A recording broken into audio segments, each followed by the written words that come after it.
Welcome again to this edition of the Completed Life Poetry Corner. For this particular episode, we're going to explore Richard Wilbur's Love Calls Us to the Things of This World.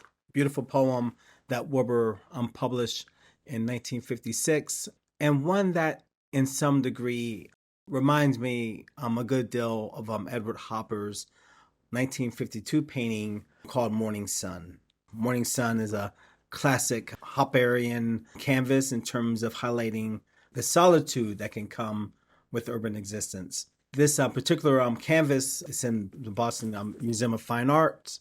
It's an oil painting, but the application of the oils makes the painting itself, the canvas itself, seem almost like a pastel, and just the colors are very, very warm and cool, more balanced in composition to one another, and the light, whether you have that rectangular sunlight coming in through that wide window. My goodness, where does one find such windows? It's an impeccable canvas that captures the creative play with light, and even one might say hopefulness in that idea of waking up to that type of day. And this essentially is Wilbur's message for those of us, getting ready for our morning commutes.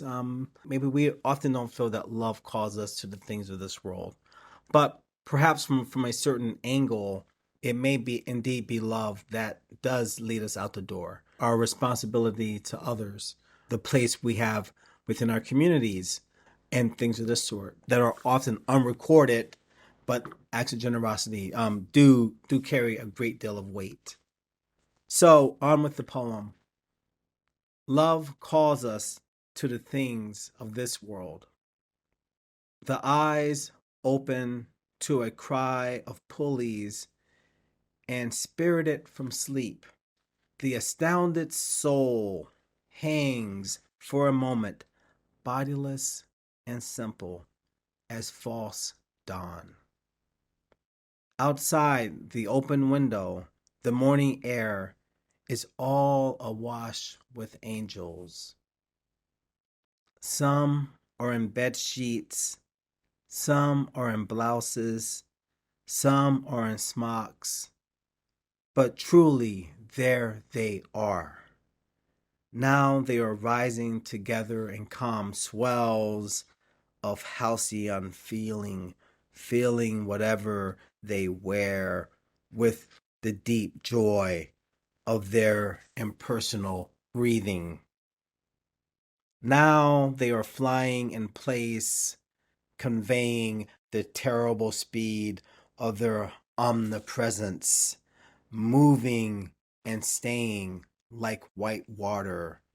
And now of a sudden they swoon down into so rapt a quiet that nobody seems to be there.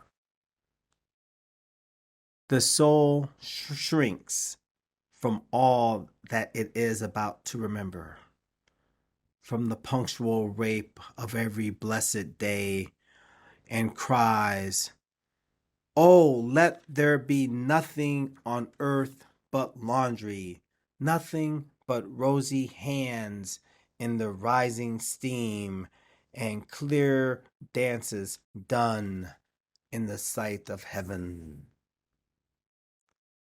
Yet, as the sun acknowledges with the warm look the world's hunks and colors, the soul descends once more into bitter love to accept the waking body, saying now in a changed voice as the man yawns and rises, "Bring them down from their ruddy gallows. Let there be clean linen for the backs of thieves. Let lovers go fresh and sweet to be undone. And the heaviest nuns walk in pure floating of dark habits, keeping their difficult balance." What a poem. And this poem says, let there be nothing but laundry in the world, because the soul remembers the things we face daily.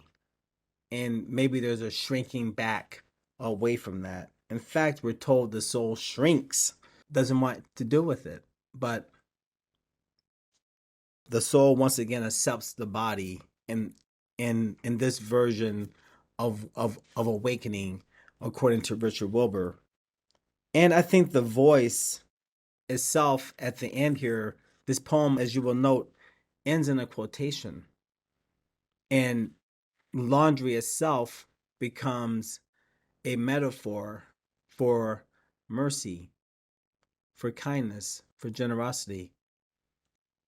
Bring them down, referring to the laundry, from their ruddy gallows. They're sun dried. And then this declamation, let there be clean linen for the backs of thieves. Let lovers go fresh and sweet to be undone, and the heaviest nuns walk in a pure floating of dark habits, keeping their difficult balance. And keeping their difficult balance is something perhaps we may extend to all of us in terms of the things we're doing, the work we pursue, the ideals we live by, and the pull and tug of the things we seek to do in life and what we must actually contend with in order to reach our goals. This poem itself grows out of a deeper belief that Wilbur himself held.